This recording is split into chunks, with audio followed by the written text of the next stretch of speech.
자, 말씀하세요. 오늘 캐릭터 아주 마음에 듭니다. 이빨도 3개밖에 없어. 이게 뭔가 이거를 보니까 외모에 집착하고 있어.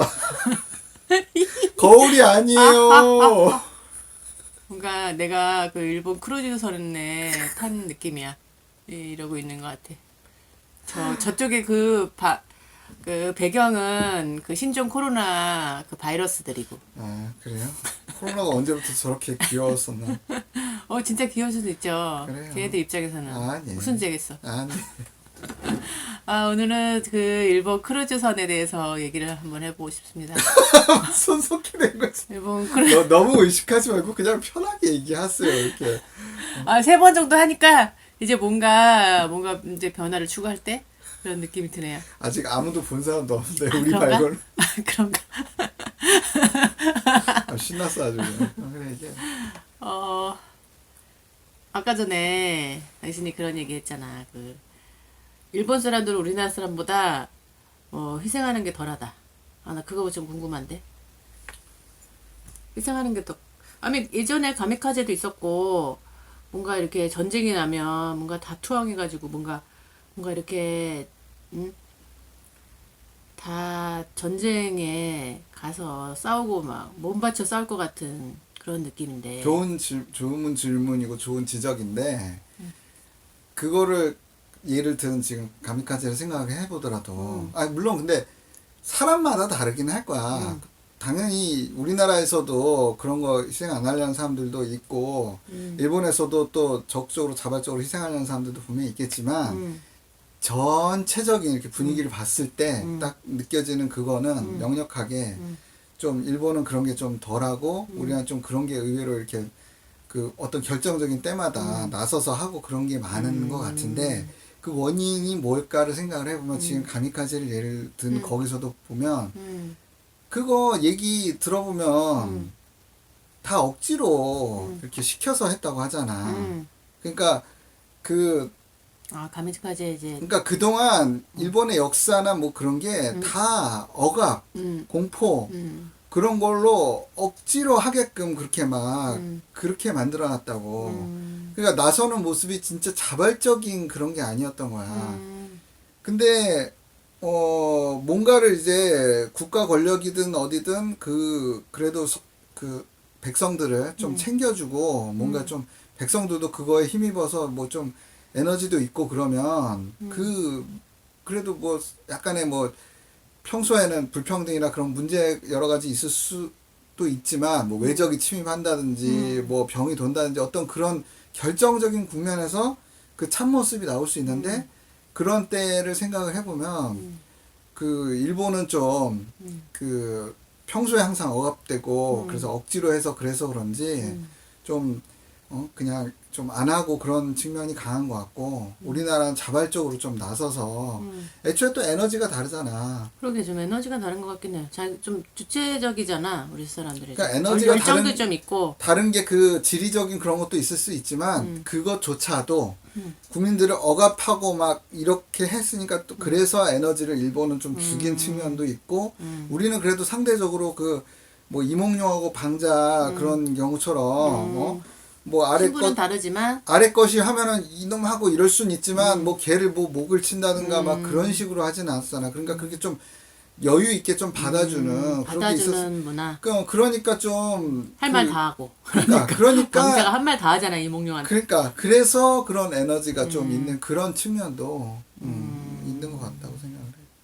아니 요번에 이쪽으로 이렇게 크루즈 좀 더 멀리 놨지. 크루즈선 이렇게 이제 막 그 안에서 계속 감염자가 발생하고 이랬을 때 우리나라 같으면 우리나라가 이제 이거 크루즈선을 갖고 있다. 만약에 우리나라에서 터졌다 이런 게 그러면 국민들이 가만 안 있을 것 같아. 뭐 하냐? 너네들 빨리 저 불쌍한 사람들 빨리 데리고 와서 병원에 다 치료하고 뭐 하냐 지금 이런 식으로 막 얘기했을 것 같거든. 막 그 크루즈 앞에서 막 뭐 뭐야 데모하고 막 이렇게 했을 것 같은데 조용하단 말이지. 일본은. 근데 그것도 이상한 거야 나. 그것도 일본의 역사나 그런 거하고도 관계가 깊은데 일본은 워낙에 그런 전쟁도 많고 그냥 어떤 그 혼란한 그런 상황도 많고 또 어떤 그 정권들도 그 법치 뭐 원칙 그런 걸로 그 지배를 한다기보다 그냥 힘으로 그냥 억압하면서 그런 식으로 해서 그런지 물론 그거는 또 우리나라가 특이한 걸 수도 있어. 근데 우리나라 외에 다른 나라들이 대부분 그런데 일본이 그 중에서 좀 심한 걸 수도 있긴 한데 그래서 어떤 그 죄나 뭐 그런 거에 대한 관념 자체가 다른 게 뭐냐면 죄의 관념이 다르다고? 그러니까 우리나라도 그렇고 뭐 서양도 좀 배경은 다르긴 하지만 어쨌거나 그 기독교 그런 게 좀 기저에 깔려 있고 그래서 그런지 죄라는 게 어떤 죄를 지었다. 내가 뭐 물건을 훔쳤다. 뭐 누구랑 뭘 했다. 그런 게 그거를 죄를 짓는 순간에 죄를 발생한다고 생각하잖아. 그게 일반적인 거잖아. 그치. 근데 일본은 죄를 지었는데 내가 지금 아직 안 들켰다. 그럼 그게 죄가 아니라는 인식이 깊어. 그거를 사람들이 잘 모르는데 그런 저기 뭐 한국인가 일본이나 그런 일본 관련된 책들을 읽어보면 그런 게 나와. 그리고 실제로도 많은 이야기 들어와도 다 그렇고. 그러니까 내가 개인적으로 죄를 지으면 그건 죄가 아니다. 들키지 않으면. 들키지 않으면 죄가 아니고 남들한테 그게 공경하게 드러났다. 드러났으면 그거는 이제 완벽한 죄다. 그 드러난 순간에 죄가 되는 거야. 그러니까 그거는 희한하네. 어떤 생존이 하나의 그 기준이었던 게 아닐까 난 그런 생각을 해. 왜냐하면 죄를 지어서 내가 죄책감을 가지냐 아니냐 하는 거는 사치스러운 거지. 지금 이 상태가 훨씬 더 엄혹한 거지. 그렇게 살아왔기 때문에 뭐 무슨 내가 죄를 지어서 뭐 미안하고 죄책감을 가지고 이런 건 따질 계제가 아니고 내가 지금 이런 죄를 지었는데 아직도 안 들키고 살아남아 있느냐 아니면 지금 이게 들켜서 내가 죽을지도 모른다는 상황으로 되느냐 그거를 그거를 중요한 경계선으로 삼아서 그런 게 아닌가. 도덕보다 생존이 중요하지, 그지? 그러면 이건 사실은 사람의 사회가 아니고 짐승의 사회네. 그러니까 그렇게 힘들게 살아왔다는 걸 짐승의 반증하는 사회처럼 그렇게 굉장히 생존이 어려운 그런 그런 역사가 있었기 때문에 그렇지. 죄 이런 거를 따지기 전에 생존이 중요하니까 그렇지. 거기에 집중한다. 우리나라는 뭐 물론 우리나라도 뭐 서민들이 아주 뭐 진짜 잘 살고 그랬을야마는 그래도 상대적으로 생존의 문제 그런 데선 조금 멀고 어느 정도 여유가 있으니까 그래도 하루하루 뭐 벌어먹는 거 어떡하냐 이거 뭐 해서 걱정을 할 테지만 그게 나 언제 죽을 줄 몰라 이거하고는 조금 온도 차이가 엄연히 있잖아. 그러니까 그런데 이제 뭐를 누구 걸 뭐 훔쳤다거나 뭐 어떻게 누구랑 뭐 뭔가를 했다거나 그러면은 누구한테 이렇게 욕 먹을 수도 있고 또 스스로 주위에서 그러니까 나만 생각하는 게 아니고 주위에 누가 내 거 물건 안 훔쳐갔으면 좋겠고 우리 주위에 다 착한 사람들 있었으면 좋겠고 그러니까 나 스스로에 대해서도 내가 뭘 하면은 그 순간에 죄책감을 갖게 되고 뭐 그런 거지. 서양 같은 근데 비슷하면서도 원인은 서양하고는 다른 것 같아. 서양은 그런 기독교 윤리 그런 걸로 해서 어떻게 보면은 공포심을 심어준 거지.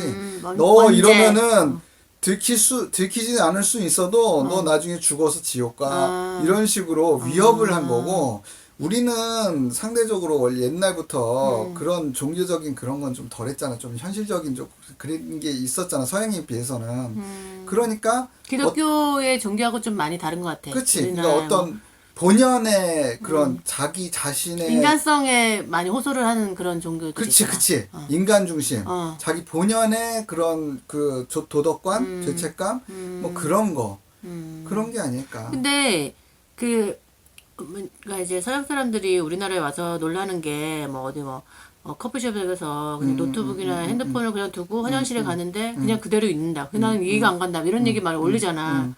일본도 그래?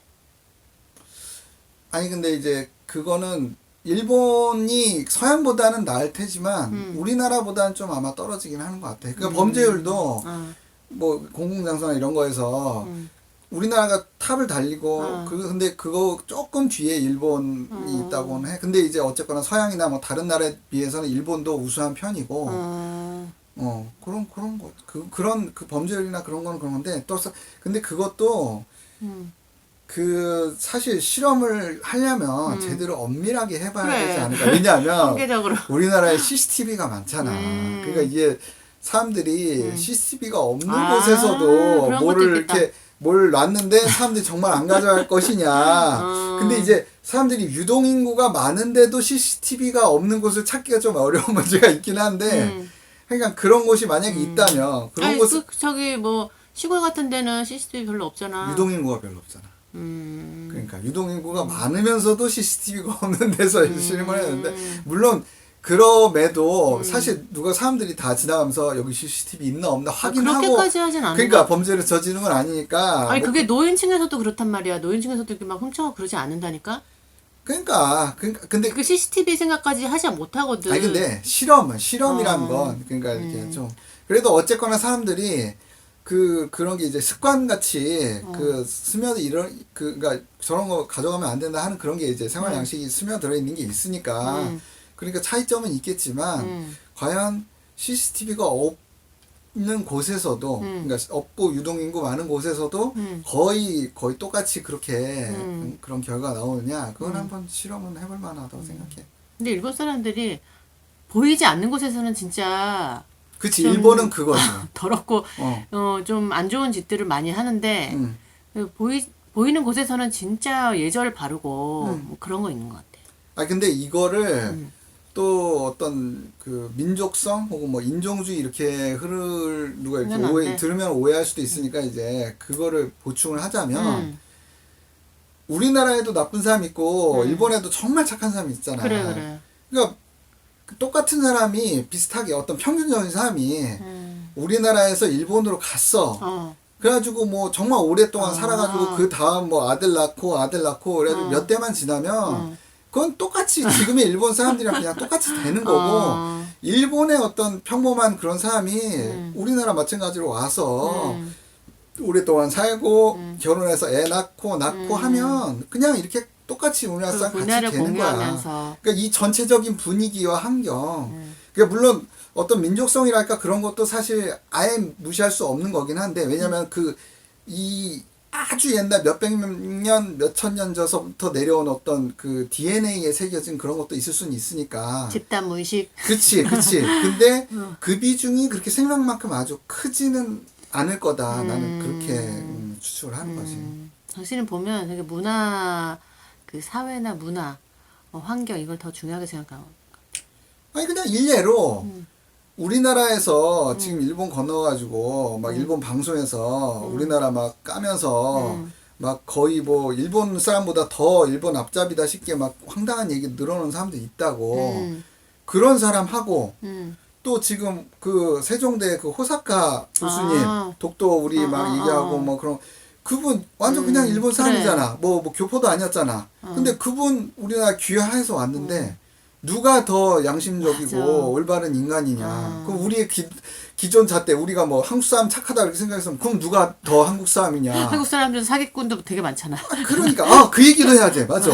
우리는 또 제도가 사기나 그런 범죄에 있어서 너그럽지. 그 죄를 때리는 게 제일 약하대잖아. 사기에 관련된 거 왜 그렇게 관대할까? 우리나라는?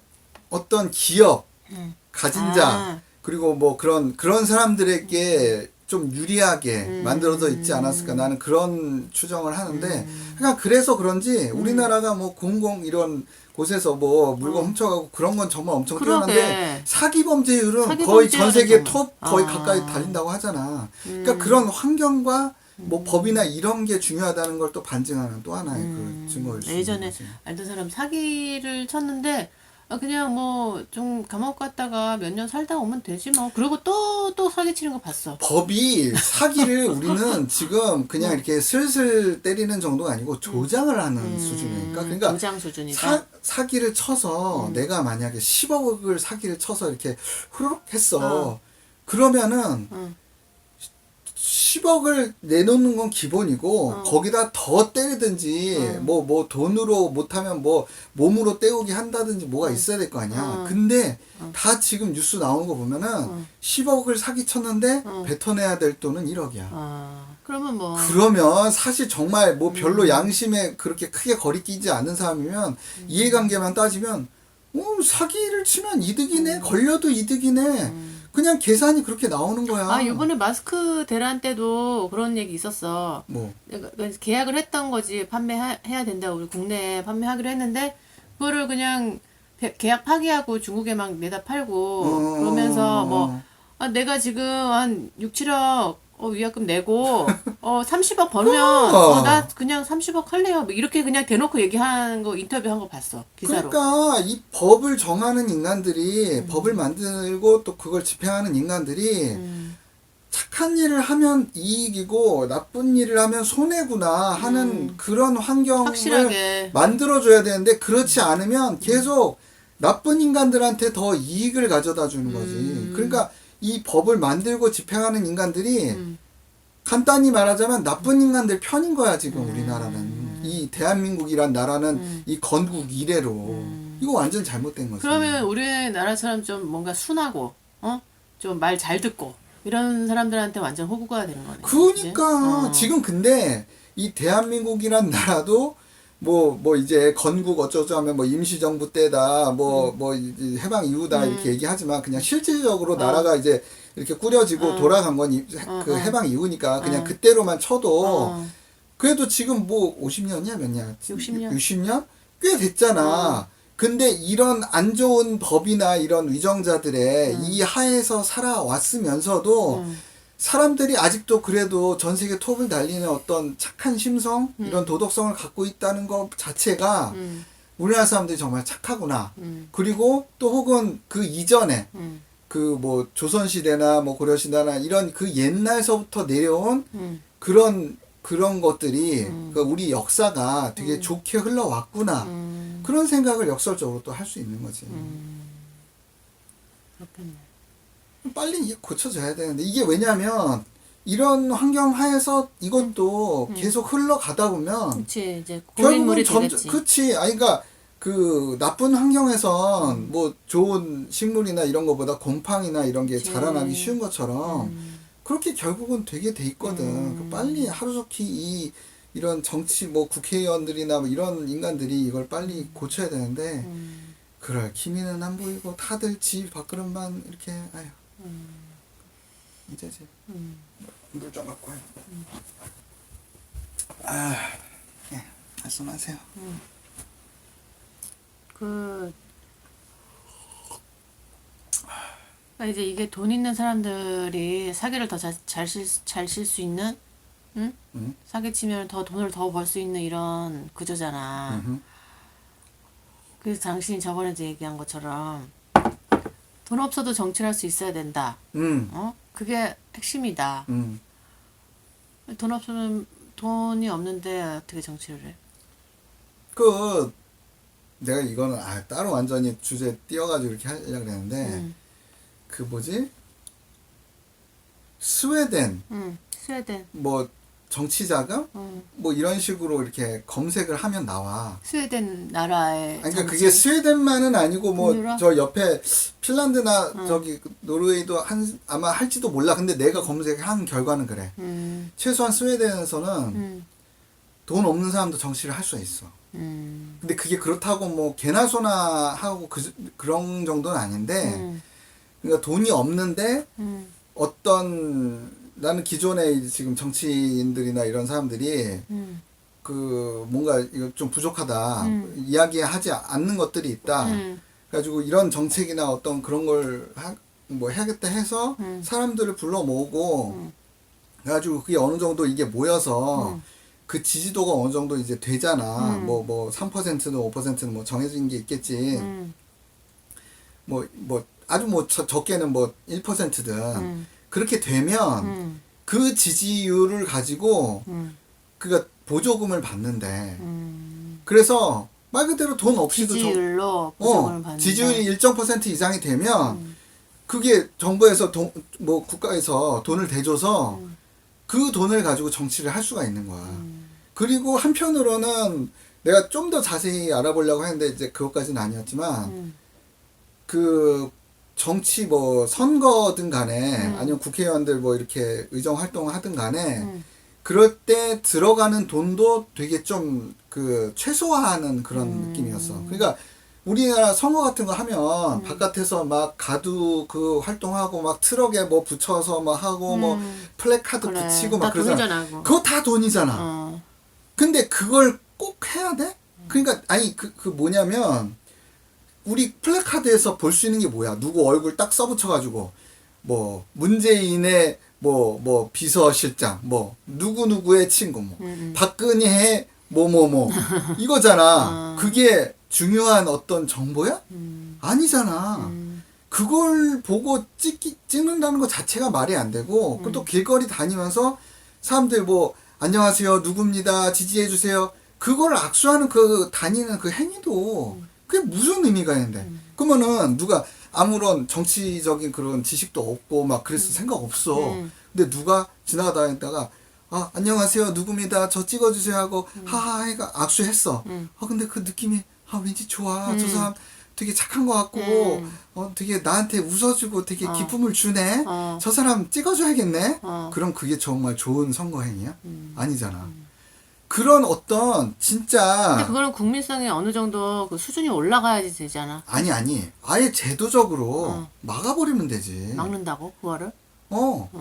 그러니까 아예 그냥 그래도 못하게? 뭐 개인의 자유는 뭐 완전히 제한하긴 그러니까 한 명 각각 후보와 한 명 혹은 또 저기 좀 위험할 것 같으면 경호원 몇 명 정도 그냥 그 한 팀 진짜 많아봤자 10명밖에 안 될 거 아니야. 그 사람들 돌아다니고 막 악수하고 그런 건 그냥 뭐 허용해 준다고 쳐도 지금은 그걸 넘어서 막 대대적으로 막 엄청 돈이 들어가게 막 알바도 풀어서 막 그래서 선거차가 막 돌아다니잖아. 그치 선거차 동네마다. 돌아다니고 지하철역 앞이나 그런 데서 뭐 누구 사람들. 기호 몇 번 이런 그게 알바잖아, 그 알바 아줌마. 그러니까 무의미한 돈 들어가는 거잖아. 그런 건 다 금하고 그거를 어떤 그 뭐지 그 종이 같은 거에 정책 쓰고 그런 거는 정보 전달하는 거니까 그런 거는 좋은 거지. 그러니까 그런 거 이렇게 뭐 우편으로 우리 어차피 오잖아. 그래 그런 거는 정부 부조금 하고 해서 그런 거 제작 비용 그리고 또 이제 보내는 발송 비용 그런 건 대주고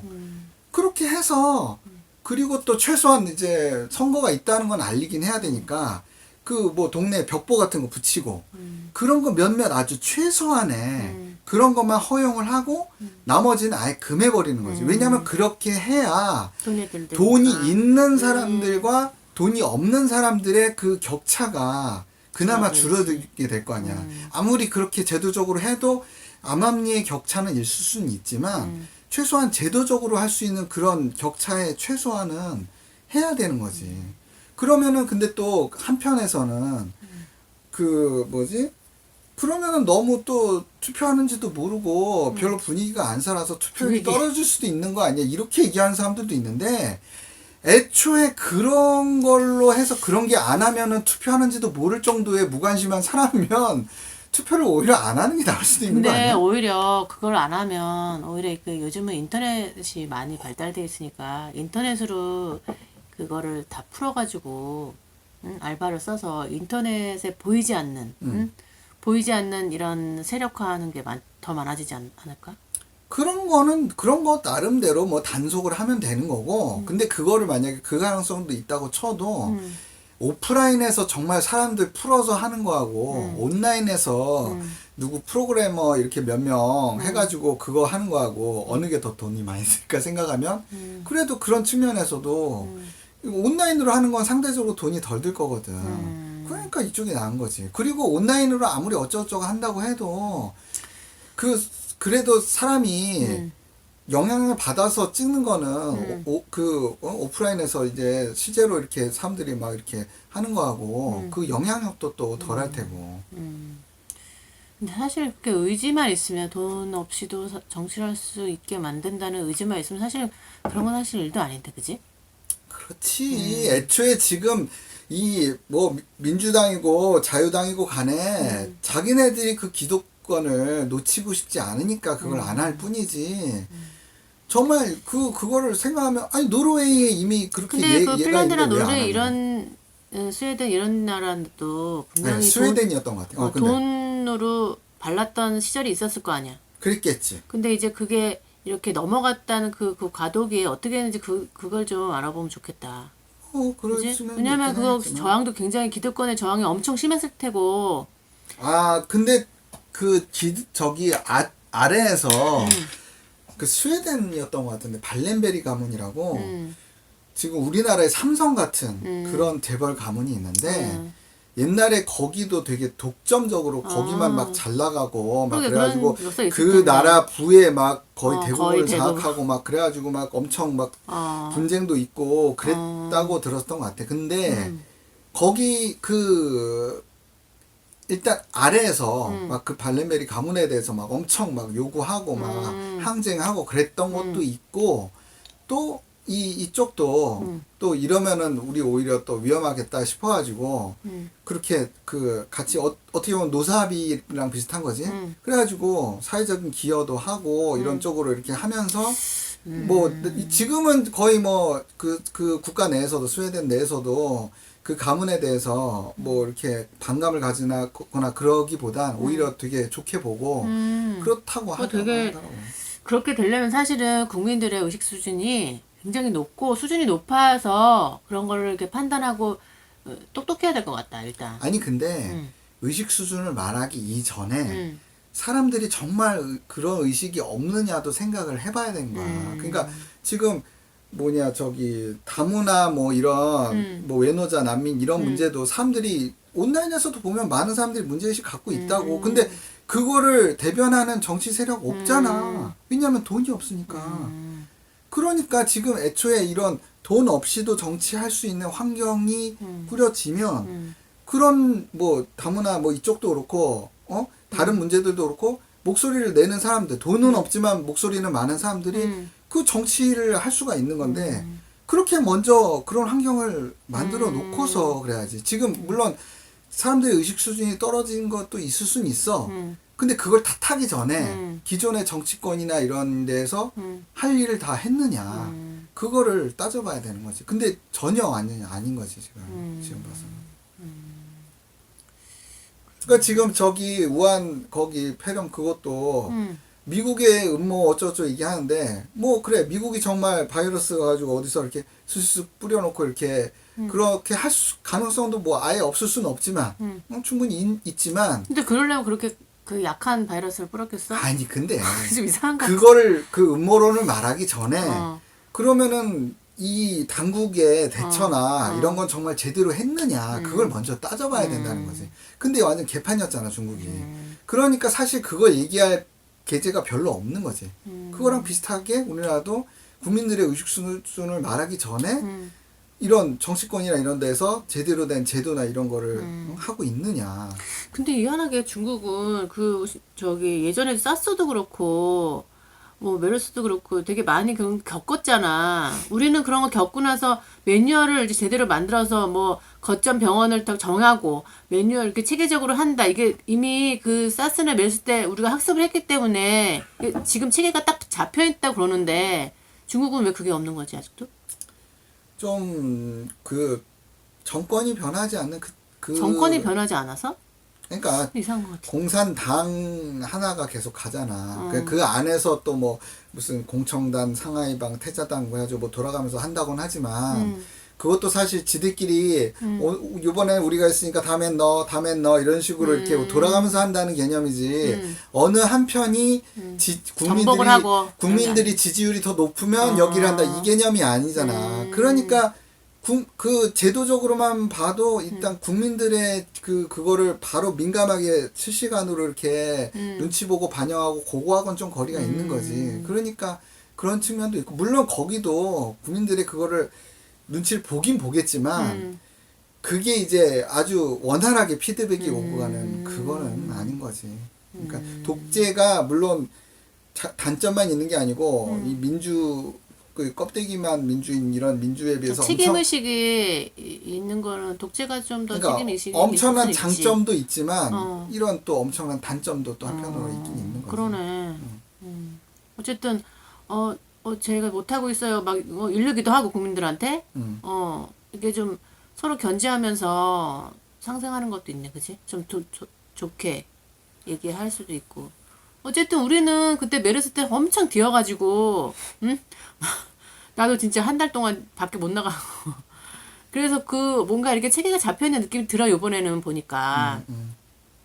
에이, 근데 체계가, 그니까, 그것도 웃긴 게, 뒤에 어떤 국가가 이 우리나라 내에서 하는 건 뭐 어쨌다 쳐도, 중요한 건, 어디에서 뭐 길목에서 뭐가 쏟아져 나온다 하면 그 길목을 딱 막는 거지. 그 길목 뒤에서 뭐 쏟아져 들어오는 애들을 어떻게 방어한다. 이거는 바보짓 아니야. 그 뒤에 그거를 잘했을 수 있다 쳐도 정말 쉽고 근본적인 건 꼭 아주 좁은 길목이 있다면 거기를 막아야지. 왜 거기를 안 막고서 뒤에서 힘들게 뒤치다거리를 하고 뭐 사람들 모이지도 못해가지고 막 오히려 경기 더 안 좋게 되고 그 뭐 지금 어떻게 보면 우리 지금 운 좋게 지금 슬슬 넘어가고 있지만 정말 안 좋아질 수 있었던 게 그치, 뭐냐면 전염병이 좀 더 아니 그게 미국이나 유럽이나 이런 데에서 좀 한국에 대해서도 좀 안 좋게 생각을 했다. 그러면 중국하고 똑같이 그 뭐 입국 제한이나 그런 걸 한국에 대해서도 걸었다. 그러면 어쨌을 거야.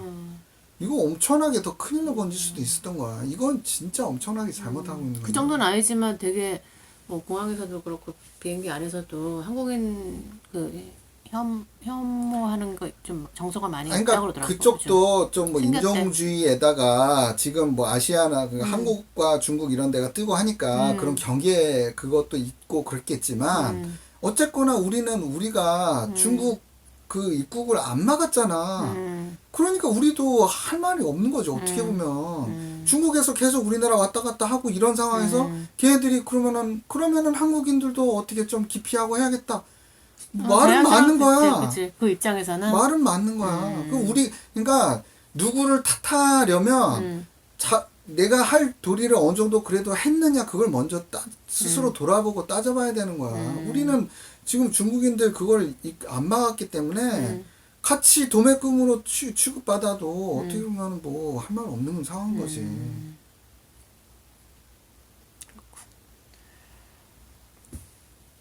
뭐 오늘 이 정도? 네, 여기까지. 이거 이제 좀 하다 보니까 이제 노하우가 쌓이셔서 이제 시간 시간은. 커트도 수고하셨습니다.